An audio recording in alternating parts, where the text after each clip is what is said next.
ดับต่อไปนักเรียน เห็นเด้อให้แม่จะเบิ้งใครแม่จะเบิ้ง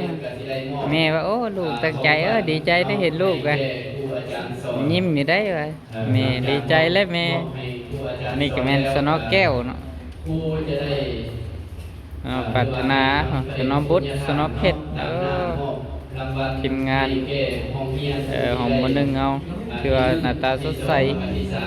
ตั้งใจเนาะอันนี้ก็เป็นการ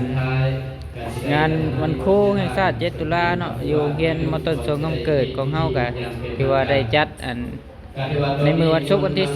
3เดือน10 ปี 2025เนาะก็มีบรรดาเรียนม.1 ม.2 ม.3กระเจ้าของขวัญรวมครูตัวใดเนาะได้มอบให้ทางยาท่านเนาะ